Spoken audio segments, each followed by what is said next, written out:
Welcome to the Golf Improvement Podcast, episode 148. Welcome to the podcast for golf lovers and enthusiasts who are looking to take their games to new heights. Dedicated to custom club fitting, short game improvement, and effective practice to improve your golf game. This is the Golf Improvement Podcast with your host, Tony Wright.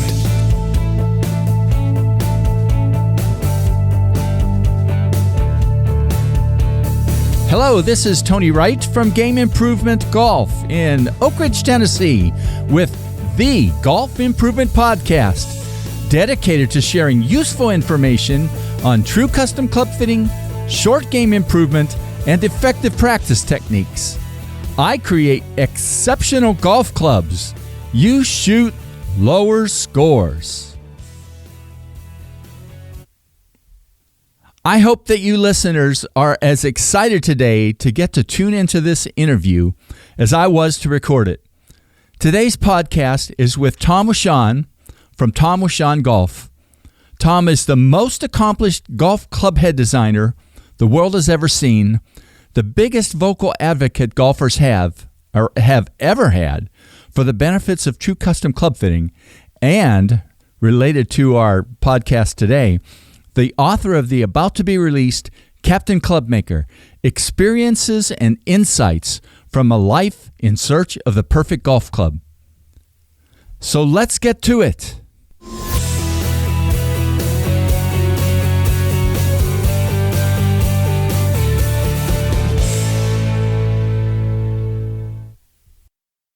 Welcome to episode 148 of the Golf Improvement Podcast. And I'm welcoming back Tom Wishon of Tom Wishon Golf. I guess I can still say that.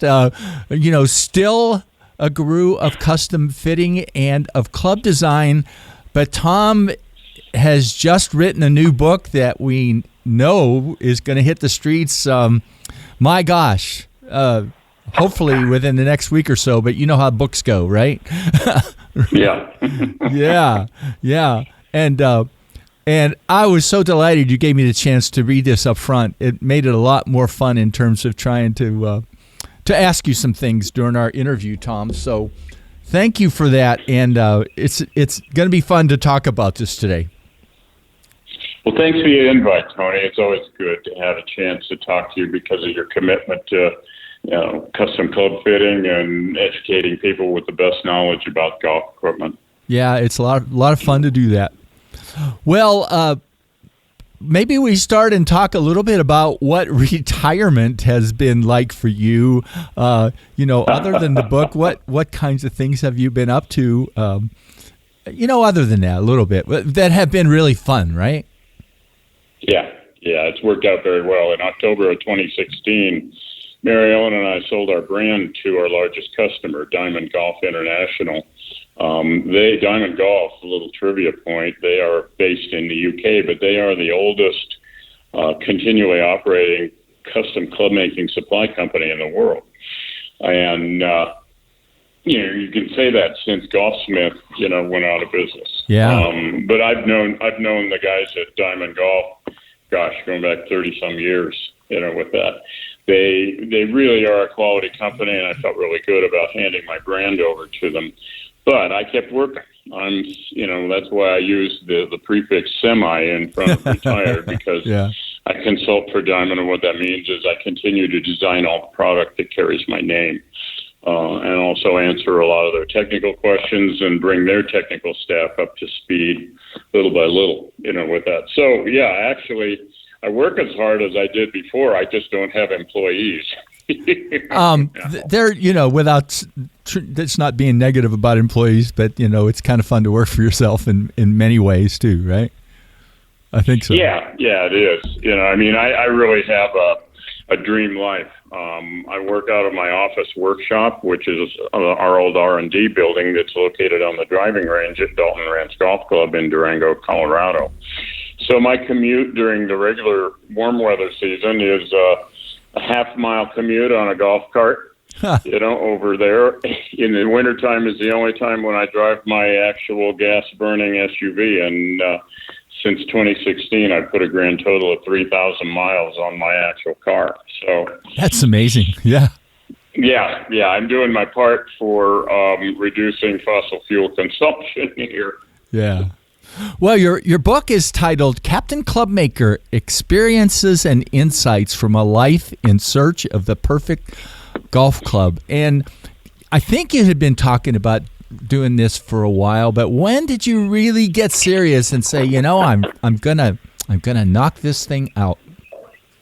Oh, well, it was funny. My whole career, I began working on golf equipment as an assistant pro in the PGA way back in 1973. And then it mushroomed into becoming, a career in club design and research in golf club performance and club fitting technology. And all during that whole course of my career, 40-some years, I had many travels, met tons of people, had just boatloads of experiences. And so I thought, okay, look, I'm at a semi-retirement point of my career. I'd like to kind of sum things up here in a book where I create a book where I've got two parts to the book. First part, I'm going to share some of the stories of some of the fun, a few frustrating, but very educational and fascinating experiences that I've had in the course of 40-some years in club design. And then, because this always happens when you've spent a lifetime in one particular career area, part two is where I kind of sum up, here are the high points. This is, what I feel to be the most important key points about golf clubs and their performance. So unlike the big 486-page fitting book that I wrote, some years ago, where I went into detail on everything. These are kind of the Cliff's Notes of everything that I think matters about a golf club and why. With that. So it is. Part one is just for fun, sharing a bunch of stories of all the different experiences that I've had, and part two is kind of like I said, the insights of what I've learned from spending my whole life, trying to learn everything I can about golf clubs. Yeah. We're going to talk about the story part first, and it struck me this morning, you must have a memory that's like unbelievable. There are 53 stories in this book, and they're written kind of in a way like somebody is right there, right? So you're as much a storyteller as you are a technical guy, I think, and they are really interesting and fun stories. Yeah, so let's put it this way: all the writing I've done has all been in nonfiction. Yeah, right. So talking about all the experiences, that was definitely another exercise in nonfiction of just telling the stories about what happened as a result of all the years that I spent in club design. Yeah. Well, I kind of picked out three of them that maybe you can talk about a little bit, and then if you think there's one other one that you really just got to share, okay, you can do that. The first one is my first look at Jack Nicklaus's home course, and in parentheses, it was at midnight. Yeah, that was good. It was 1978, and I was still in the PGA, splitting between being a PGA pro and running my club repair business in Northern California. And so as a PGA member, I was eligible to go to PGA workshops. And so there was going to be, in the fall of that year, back in Newark, Ohio, Ralph Maltby, who started the Golf Works, was giving a seminar for PGA pros on club repair. So I decided I'm going to go back and I'm going to find out. This Ralph guy, he's supposed to be pretty smart, and I'll find out whether I know anything, and, or if I don't, then I'll learn a lot, with that. So back I went to the workshop at the Golf Works, and two of the other guys that were there were PGA pros from Columbus, Ohio. One of them was a guy by the name of Rob Rowland, who was the second assistant at Scioto Country Club, which was Nicklaus's home course, right in the middle of Columbus. The other one was Keith Snyder. He was the first assistant at Nicklaus's first constructed designed golf course, Muirfield Village, which everybody knows hosts the Memorial Tournament every year in May and early June. So I hit it off really well with Keith, and one of the things we shared in common, we were all college football fans. I went to the University of Nebraska. They were big Ohio State Buckeye fans, and so, after the last day of the workshop, they said, why don't you come over to Columbus with us? We'll give you a ride to the airport, tomorrow, and we'll, have some fun tonight, and so off we go to Columbus, and the fun included having a few beers, probably a few too many beers with that, as they gave me kind of the nickel tour of Columbus, and part of that included walking into the Ohio State University Stadium, known affectionately to Buckeye fans as the Horseshoe. Now, you got to remember, this is back when, there wasn't a whole lot of security. People weren't threatened by very many things. And so the stadium, it was an away game weekend for the Buckeyes. And so we just walked in and plopped our cooler down in the stands on the 50-yard line and just started talking. Okay, and all of a sudden, Rob sits there and he says, you haven't seen my course, Scioto, where Nicholas grew up, and I'm thinking, hey, it's dark outside. How am I going to see the course, And so off we take off with this, and so we're driving. We get to this housing area. I think I said, Christ, Scioto is somewhere in some old housing area of Columbus. And all of a sudden I feel this big bump, and as we go on a curb, I'm looking at the front of the car, and all I see is green grass in the headlights as we're going straight uphill. And I'm thinking, what the heck's going on here? And now all of a sudden we crest and we're leveled out, and I realize we're on the championship tee of the second hole.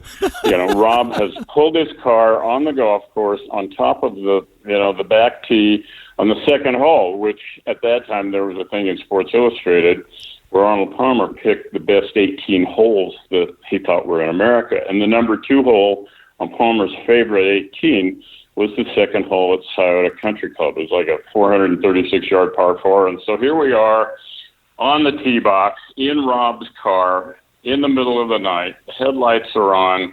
He puts it on bright. He says, let me tell you how well, this hole plays. He gives me the whole, description of the hole.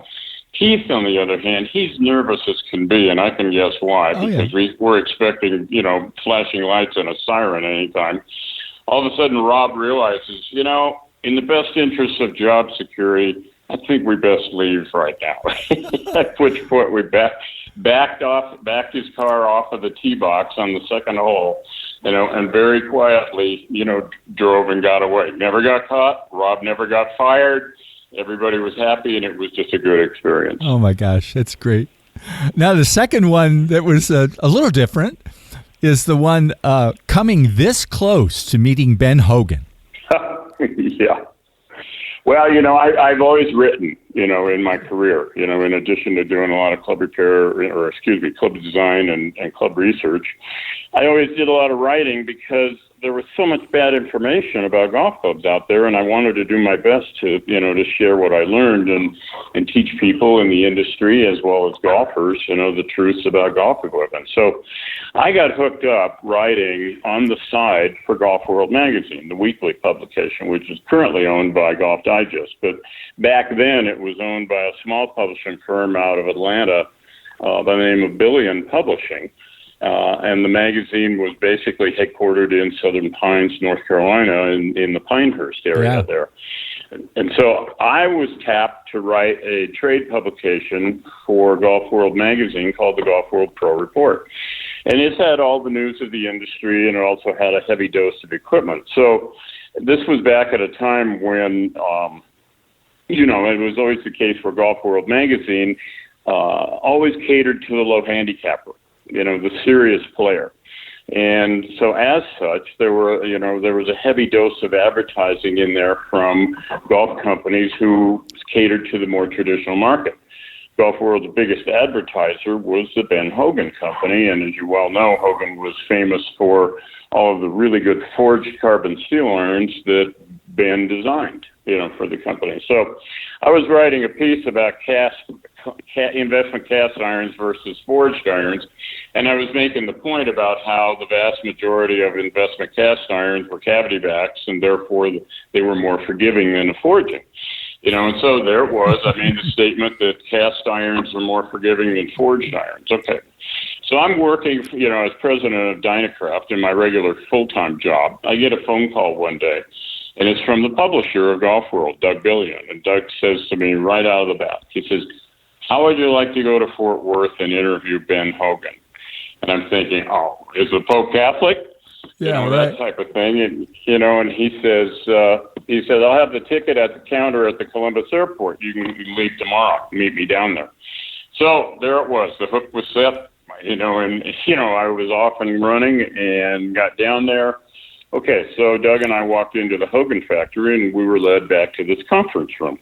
And so we go in there, and there's a couple of guys already in there, and they didn't really introduce themselves, and they're very quiet. And I'm thinking, I wonder what the deal is with this. So we're sitting there. Now there's a second door that enters into the conference room, and as I'm sitting there looking at the table, there are copies of the issue of Golf World that I wrote this article about Cast versus Forge down there. So, we're sitting there, and finally the other door into the conference room opens up, and in strides then president of the Hogan Company, Jerry Osprey, with a couple of other guys with him. He's carrying a copy of the Golf World magazine. And all of a sudden, out of nowhere, his arm goes way up in the air, and he slams the magazine down on top of the conference table with great force. And with that, he bellows, "Do you think I am effing mad?" And he just starts into this diatribe where he's yelling at me. Yeah. And what he's yelling at me about is that he took opposition to the statement I made about forged irons not being as forgiving as a cast button. Well, one of the things that doesn't take long in your life to realize is that when somebody's that wound up, not going to do any good to try and interrupt. So I just kind of sat back and let him go through all the motions with this. And with that, I realized I've been conned here. I've been brought down to the Hogan Company to get yelled at, to make their largest advertiser happy that we pay homage to them by just sitting there and taking it. Yeah. But during a quiet point during the meeting, my back was to the main entry door, and just outside that door was the secretary's desk. And I hear this soft voice behind me that says, "Sheila, are those the gentlemen from Golf World magazine?" And Sheila answered, "Yes, Mr. Hogan, they are." And with that, I turned around and looked, but Ben Hogan had already turned it and walked away. And that was as close as I ever got to Ben Hogan, because the publisher pulled a fast one on me by lying to me to get me out of my regular job to fly down to Fort Worth just so I could get yelled at for writing an article. Oh, gosh. What a story. Yeah. Well, the third one, I mean, it's fun in a little different way, and it was a little problem at the Open with the motor drive. Yeah. Well, once again, this one relates back to the work I did for Golf World magazine. At the same time, I was also doing my regular job, and at that time being president of Dynacraft Golf Products. Well, one of the big projects that I had going at the time, research projects, was to try and get as many different golf shafts and measure them for all different specifications, including stiffness measurements. And that had not been done in the industry before. As you well know, shafts are only rated for flex by generic letters like L, A, R, S, and X, and nobody's ever really defined what is an R flex shaft or what is any flex shaft. And that's what I was trying to do. I was starting a project where, with the assistance of the Apollo Shaft Company, who at that time were, at their headquarters in England, they were helping me do this project on their equipment to measure all these specs on shafts. So I had to kill two birds with one stone. I had to go over to work on that project in England with Apollo, but it was also July, and the golf industry's big trade show for the golf equipment industry. At that time, back in the 80s, it was held at the Tented Village show during the Open Championship. So I was going to go meet with Apollo to work on the shaft project, then head up north where the Open Championship was, 1989 Open was at Royal Troon. And so the Royal Troon visit was just, to work the show and wander around and, pretend like you were working to watch as much of the tournament as you could. So I knew the Golf World guys would be up there covering it. So I thought I went over to the media tent, tucked my way in, and as I walked in, here goes Dick Taylor, the editor-in-chief of Golf World magazine. He stops, turns, and sees me, and he says, "Oh, my God, Tom, I am so glad to see you." And I looked, and I said, "Well, good to see you, Dick. What's up?" And he says, "Uncle Fred is sick as a dog, and I need to recruit you." Well, what he meant by that was Fred Vance, who everybody called Uncle Fred, was Golf World's veteran photographer. And he was sick. He couldn't wander around the Open that day and shoot pictures. And this happened to be the final round day of the tournament, the Sunday. And so he said, "Will you take Fred's equipment and go out and shoot pictures? I need pictures today." And so I said, "Yeah, sure. I know my way around a camera and all that." So I get the official photo bib that I put on, official photographer, means I can go inside the ropes.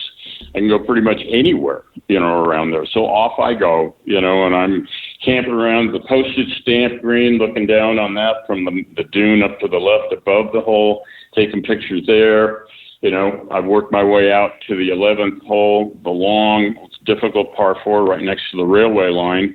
And there's a whole bunch of veteran photographers out there, with this. And I'm hearing all their stories, that they're talking about, their work and, and all this sort of thing. And I'm thinking, I better keep my mouth shut because they're going to know immediately that I'm the rookie around here and don't really know what I'm talking about, with this. And, some of the stories that, I won't drag this on, but, they were sharing stories among themselves about shooting pictures in the middle of the Middle East conflict or shooting pictures of a explosion at a bomb factory, stuff like this. And, so I worked my way back and I catch, and now I'm following the group where Fred Couples and Calcavecchio are in there. And this is all competing for the lead with this stuff. So we get to the 15th hole or something like that, and I get inside the ropes. Couples is just on the left side of the fairway, just in the first cut of the rough. And I'm laying down in the rough ahead and a little bit to the left of Couples because I want to try and get a shot looking up at him right as he comes through in his follow-through on this thing. Well, the camera I've got, Uncle Fred's camera, had one of these. It had a motor drive, of course, and we're talking film. This is all pre-digital, of course. And it had a way where you could just lightly press partway down on the shutter, release, and you get your readings for the focus and all the, the settings, because this was a purely manual camera. So I'm checking this stuff and I'm getting everything set up, and all of a sudden Couples goes into his backswing and the motor drive goes off. And Couples stops his swing, and now the angry stares of about 4,000 fans are focused on me.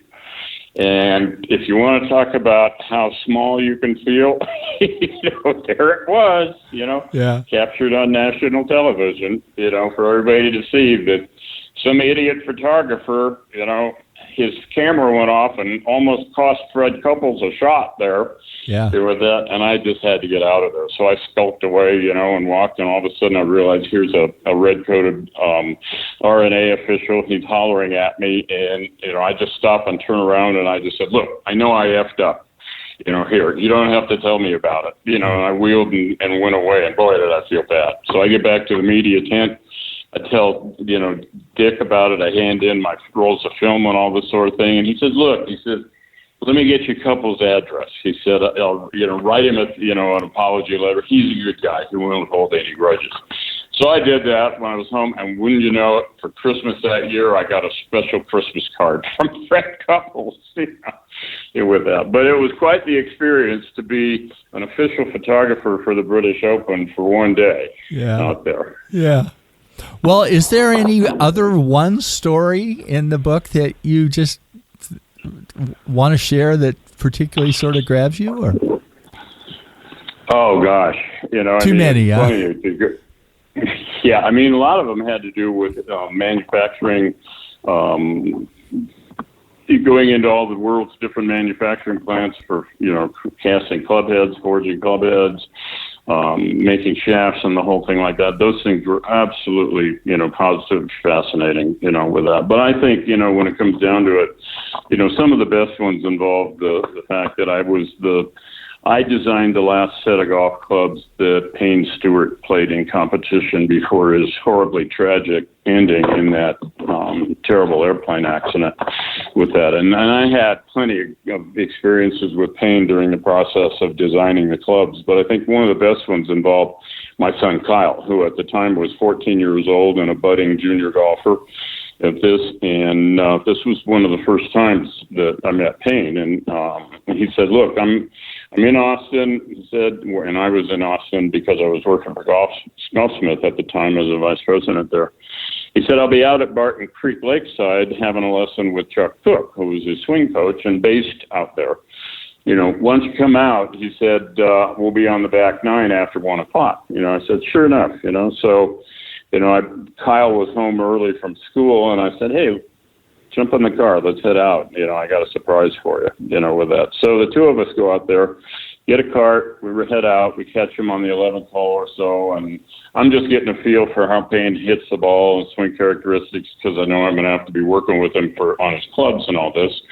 And it's real informal and all this. Well, we get around to a little short par 3, 15th or 16th hole or something like that. And there's a group of members that are up on the greens. So Payne and Chuck and Payne's caddy had to wait. So we're all just standing on the tee box there. Not much going on with this. And all of a sudden, Payne narrows his glance at my son Kyle, and he starts out and he says, hey, can you play? Kyle doesn't say much. And I nudge him with this. Payne says again, hey, can you play? With this, and Kyle hooks back. He says, yeah, I can play. With that, Payne throws the ball down on the tee box, tosses his iron over to Kyle, and he says, let's see. With that, I don't know who's more nervous, me being Kyle's father or Kyle having to realize that he's on the spot and about to hit a shot with no warm-ups here in front of a tour pro. And with this, so Kyle goes over, takes a couple of lightweight practice swings, hits the iron up on the front of the green about 20 feet from the hole. And with that, Payne comes over and playfully just jerks the club out of Kyle's hands. And he says, yeah, you can play, with that. And of course, Kyle was just beaming, at that point. Oh, but that yeah. was vintage Payne. He was so good at that point. And I remember the first time he walked in my workshop, and he's got, cutoffs and a white T-shirt on, and he says, hey, you ought to count yourself lucky here, Tom. And I said, what do you mean by that? He said, lucky that you're working with me late in my career. If you've had to do this when I first came out on tour, I was a miserable, terrible, horrible person with a huge ego, and you would not have liked me. And I said, so I had to break the ice somehow. I said, so what's changed? At that point. But he probably loved the give and take. He slapped me on the shoulder, and he said, we'll get along just fine. But he was a remarkable human being, and it was really, not just a loss for golf, when he went down in that plane, but it was a loss of a genuinely nice person who really cared about people. And with that, and it was, great experiences, that I had with him. But one other real quick one I can add, this was, I also had the opportunity to become very close with Harvey Pinnock, because at Golfsmith, we worked out a deal where we set up a teaching academy for teaching, people to come in to take lessons and using Harvey's techniques, at that. And Harvey was at every school, with that, even though he was 94 at the time. Well, I was called upon to design, a line of golf clubs that carried his name. And so I had to spend a lot of time with him, picking his brain, finding out what it is that he liked about clubs so that I could design the line to be at least reasonably faithful to his equipment philosophies. And that meant a lot of time together. And there was one time that Harvey came in, and he was wheelchair bound at this point from severe degenerative arthritis of the spine. And So his attendant would push him over by my desk with that, and then wherever we needed to go, I'd push him, and take him where we needed to go. So this particular time, we needed to shoot some pictures of him for the catalog we were going to create for the line of clubs with his name on it. And so I'm pushing him down there, and I noticed that he had this putter in his hands, and it was a very unusual putter. It was a wooden head putter with a brass sole plate. It actually looked like an old persimmon driver, but shaped like a mallet putter. And he was waggling it. He had his grip, and as I'm pushing his wheelchair, he's waggling the putter in front of him. And so I asked him a question. I said, "Hey, Harvey," I said, "who's the best putter you ever saw in your life?" And just as, I'm sitting there thinking that he's going to tell me Crenshaw probably, something like that. But just as matter-of-factly as could be, as I'm pushing, he says, "Tom, you're pushing him. You're pushing him." Wow. Yeah. So he had a lot of confidence. Yeah. Well, that's what you need too. Well, when I got the book to read, I was surprised that the second part was in it a little bit, but boy, the part about the key points I've learned in the search for the perfect golf clubs. But there's sort of two elements of it: key elements of fitting and key elements of club head design. It is neat that it sort of sits between the really big book and the search book, I think. To me, it does, anyhow. Yeah, okay. Yeah, that's fair. Yeah. And so there were two sections I hope you might talk about a little bit, the one on iron head design and driver head design. Just a little bit of snippets from those two. Yeah. Which parts did you like the best out of there? Out of there? The iron head design was interesting about your statements of, maybe pros ought to be playing more cavity back clubs and not there. And then obviously, talking about clubs, juiced lofts. I did a fitting the other day with somebody, and he's hitting his 7-iron with traditional lofts as far as he was hitting it with a loft of 4 degrees stronger, and now he's got better gapping, right? Also, the part about the driver head design is about there, and I think there's more and more recognition of that. Yeah, it's interesting, that actually, no golf equipment company will ever admit that I'm right about this, but I spent a tremendous amount of time really digging into all the science of golf club design and performance. And a lot of that, keys into the driver because people put so much attention on the driver, from the standpoint of sales of drivers and performance of drivers and all that sort of thing. It's also been the one that seems to be the bone of contention with the USGA and the RNA with their rulemaking. When we go back to 1998, when they first put in the COR limit for drivers, and then they had an MOI limit for drivers. And then they even had a length of club limit, which basically aimed at drivers, since the driver is the longest club in the bag anyway, for this. So it's always been this club that's gotten the most attention in the industry, and there is a lot of science behind it. But interestingly, during my entire career, when I first started in golf club work back in the early 70s, there was no science in golf club design. It really was kind of funny. The only thing that was just starting to become discovered about the science of golf clubs was if you put a big hole in the back of an iron and put as much weight as possible all around the perimeter, you made the iron head more forgiving when you hit balls off center, and you wouldn't get as much of a distance loss. And that was the beginning of science of golf clubs that started back in the late 60s and early 70s. But with regard to woods and drivers, the only things you saw back then from one year to the next in terms of new design technology, quote unquote, was a different color stain on the persimmon wood, a different color face insert put into it, or a different hardness of face insert. Or, maybe once in a while they changed the shape of the sole plate, that was attached to the bottom of the wooden head.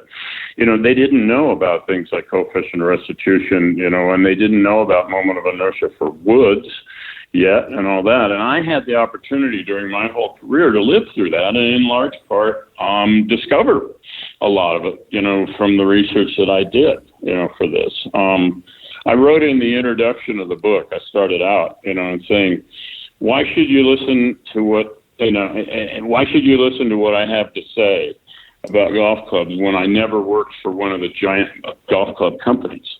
And I went on to explain the fact that, I had offers. I had 3 offers to work for big giant companies, and in fact, one offer to head up all of the R&D and design for one of the biggest club companies. But I turned them down each time because I had gotten, so enamored, and so lit up and passionate about custom fitting.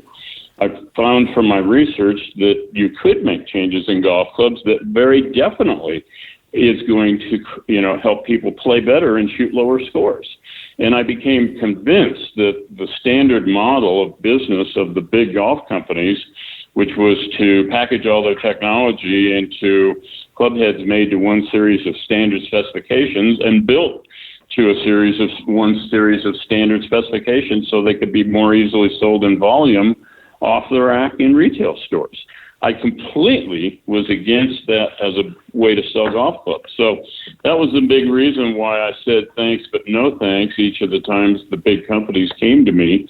And as a result, I had to do everything myself because I worked for companies that were much smaller and had virtually no R&D budgets or small R&D budgets, and I had to go beg, borrow, and steal, as much as I could to fund all of the research projects that I did for this. But the point is that I had to do everything from thinking up the ideas about a design to creating the models, to creating the blueprints, to doing the testing, to doing everything, because I worked for small companies.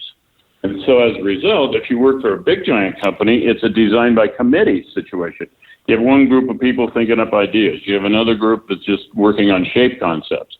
Another group works on, on sampling and all this. And no one person has all the responsibility, and therefore no one person knows everything from soup to nuts about the golf club.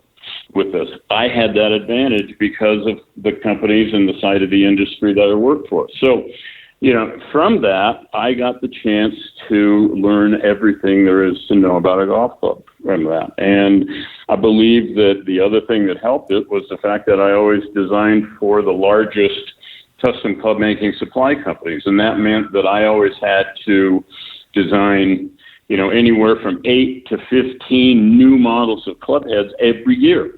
The product line that I took care of at Golfsmith, we had 25 different models of drivers, 25 different models of irons in the catalog every year. And with the other companies I designed for, it wasn't quite that many, but it was a lot. And so that's how over the course of all the years that I've been in the golf club design business, that I've designed almost 400 different models of golf clubs. And doing them in all the different areas, forged carbon steel, investment cast stainless steels, injection molded parts, you name it.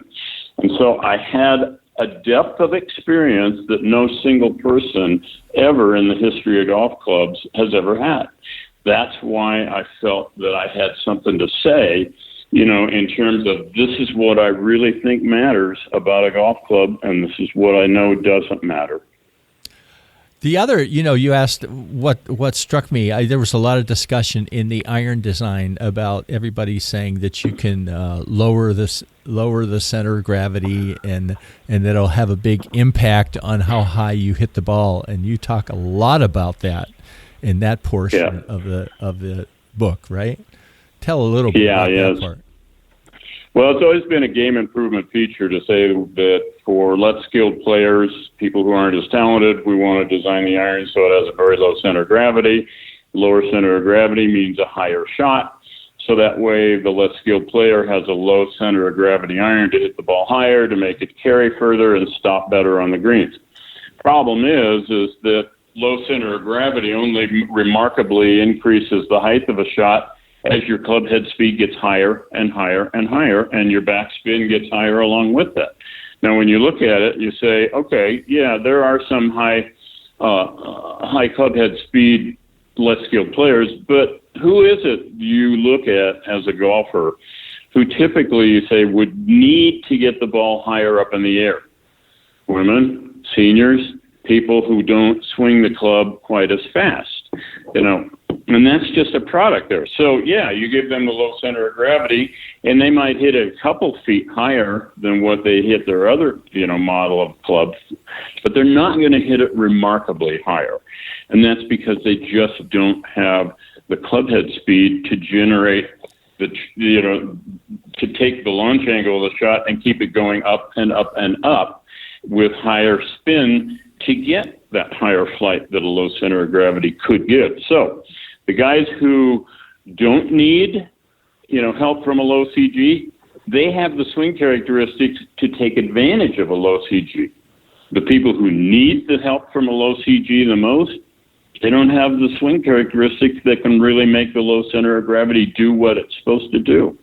So it's a little bit of an overblown situation. Plus, when you look at all the different irons that are on the market and have been on the market over the last several decades, the traditional nature of the look of a golf club is very important in design. In other words, you can think up all the great science you want to put onto a club head, but if it doesn't look pleasing when the golfer puts it on the ground and sticks it behind the ball, nobody's going to buy that club and it won't be successful. So as a result of that, all the companies know that irons cannot be too small and they can't be too big. They have to fall into a category of being very close to being the same height, and when you do that, that's the thing, the height of the iron head is the number one thing that controls how low or how high the center of gravity is. Sure, we can pile up more weight on the bottom of the golf club, to try and lower the center of gravity. But at the end of the day, after you design hundreds of different models, you soon learn that the only way you're going to make a super, super low center of gravity iron is to make the height of the iron much shorter. Along the lines of like the old days, way back in the 80s, there was a model of an iron called the Browning 440, which was a very shallow-headed iron. That would work. That will lower center of gravity enough to make a difference. But, and a good friend of mine in the PGA over in Sweden just did a big experiment where he took, the same head, took 5 irons from 25 different models of irons and measured the centers of gravity. And they varied by 1.5 millimeters in vertical height. Okay, now 1.5 millimeters, that's pretty darn small. That's like a 1/16 of an inch. Yeah. That's not enough to make a big difference in shot height right there, except for somebody with, about a 95 mile an hour 7-iron speed, which means, very high club head speed. Well, Tom, one of the later sections in the book is a look at the future of golf clubs. Talk a little bit about your views on what you think the future is. Well, I'm a big believer from all of my work in science on, researching the science of performance of golf clubs, that we're pretty much at the brick wall for the performance of the club head. The driver, we can't make the coefficient of restitution any higher because there's a limit in the rules. The moment of inertia, there's a limit in the rules, so we can't go any higher with that. There's a limit to the length, although that's good because longer drivers are bad for the vast majority of people, with this. Where else are we going to go? People think, there'll be some new kind of material that'll, increase this. No, because coefficient of restitution will stop that.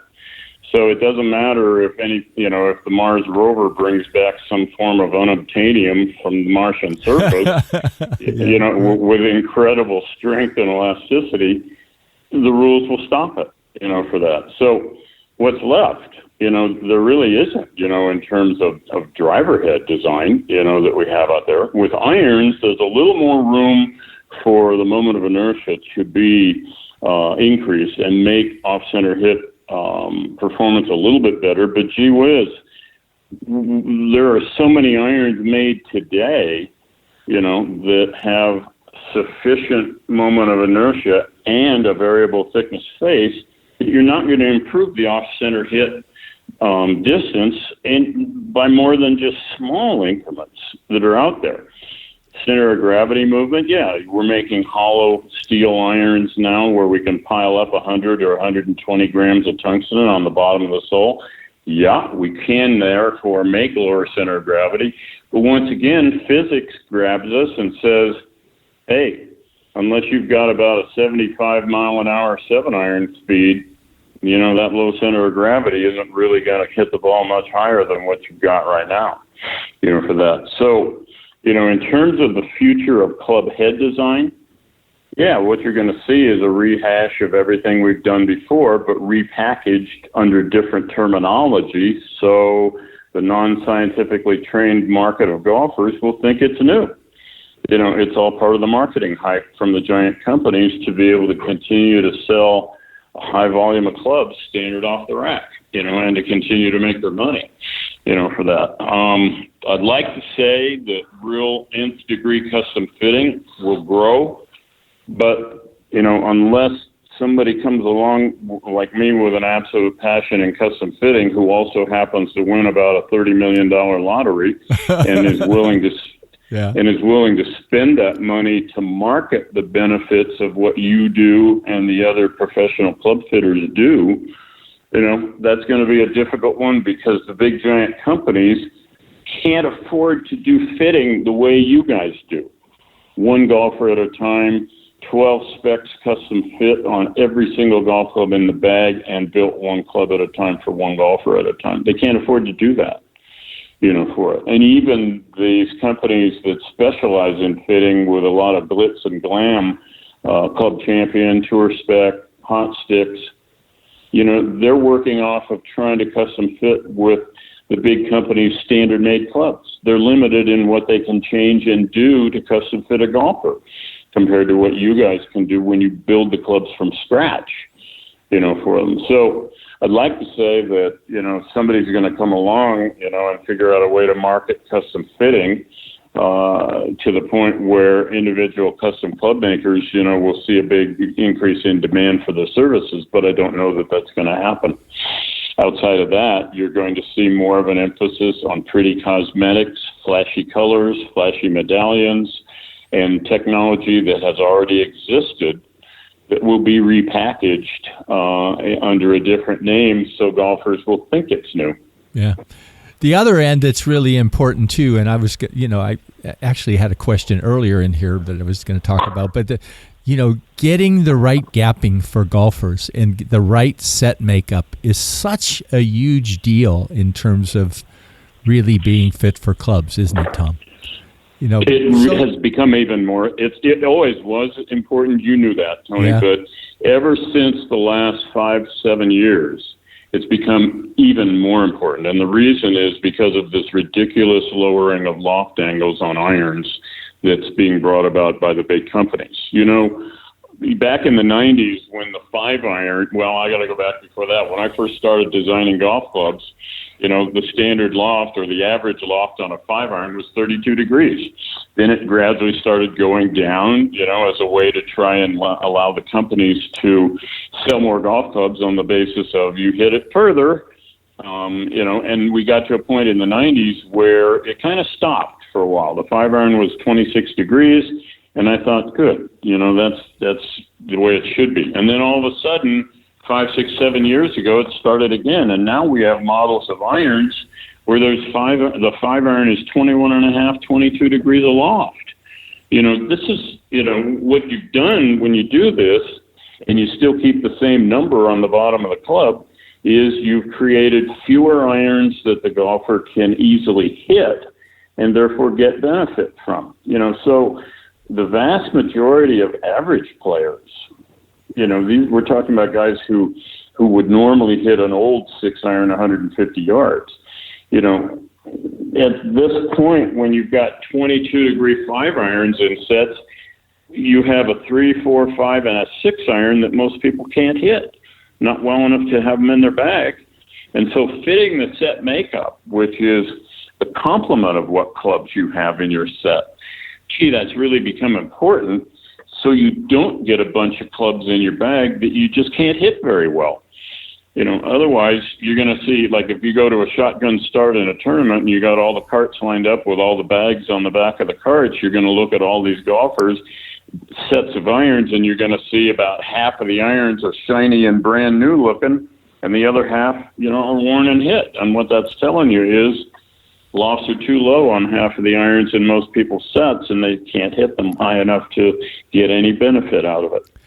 It just still tickles me. I right now, Tiger plays the irons that he's played forever, and his 6-iron is 32 degrees aloft. He's got 4-degree gaps in them, and that's how it is. And I watch the what's in the bag stuff every week for the pros, and they're all really close to that. So the guys that really it's really the most important to, they're sure doing things traditionally. There's no question. Yeah, the good players have one gigantic advantage, club head speed. Yeah. The average driver club head speed on the tour continues to go up. Now it's 115 miles an hour, and if you're out there trying to play with 105, 107 mile an hour club head speed with a driver, you're at a severe disadvantage, in terms of distance. Same thing with the iron. People hear these things where, the tour player's hitting 7-iron from 175, 180. Okay, that's a stronger loft 7-iron than 25, 35 years ago, but it's not as low of a loft of 7-iron as what game improvement irons are being made with.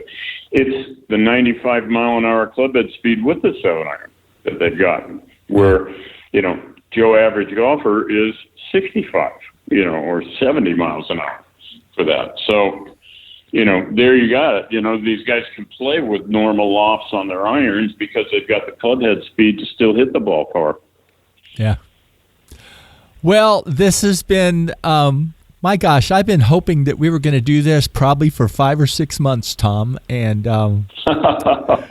I mean, what did I do? About every month or so, I'd say, how's the book? Yeah. But thank you for your patience about that. There were a bunch of stories that I chose to leave out, I wanted to keep them all funny. I didn't write it, so you have to read it in order, and you don't have to read all of it. You can just jump around, look in the table of contents, and if there's a story in there that, that grabs your fancy, or looks like it might be kind of funny, just pick it up and read it. None of these chapters are more than about 3, 4, 5 pages long, so it's not going to challenge anybody's attention span, in any way, shape, or form. So It was just, my way of saying, here, I've had one of the most enjoyable careers, still having it, that anyone could possibly have. And these are just some of the stories of the things that happened to me, during the course of that. And then finish it all up by saying, and by the way, this is what I learned about golf clubs as a result of messing around with clubs for 40-some years. Messing around with clubs. How about that? Yeah. Yeah, pretty neat. Yeah, well, the book comes out, the club makers and the trade will be able to get the book in about a week or two. Yeah. And then there will be a public website set up for the book. I don't know what the URL for that website is going to be, but that will be within a month. And then sales through normal large retail channels like Amazon, sales of the book will start in April.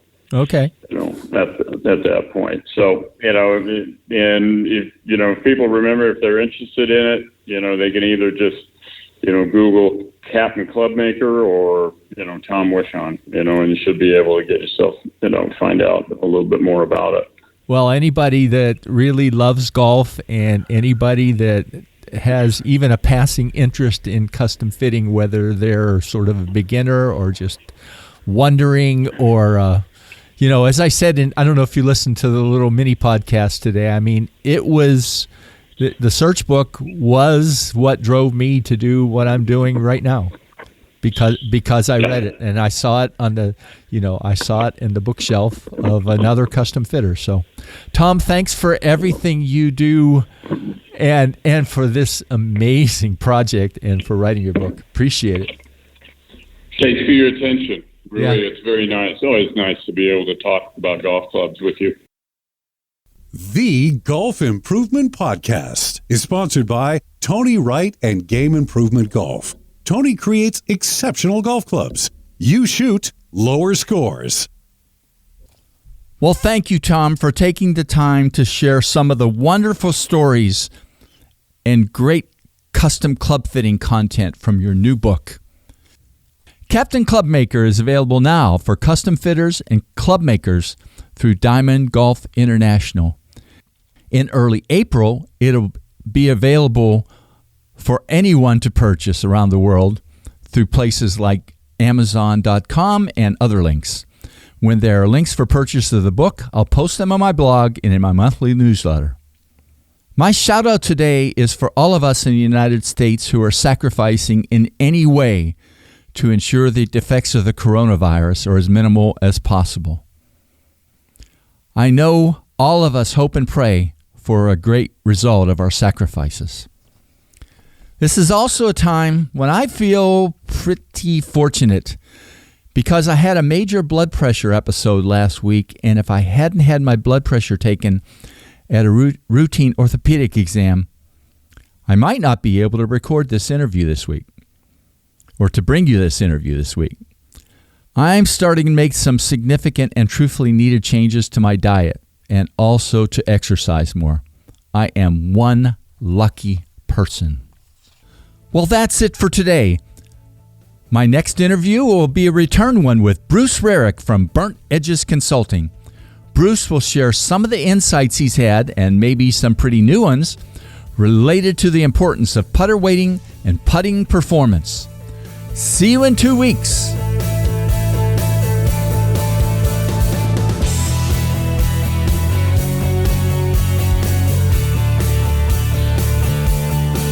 Game Improvement Golf, your source of information and inspiration to become an exceptional golfer now.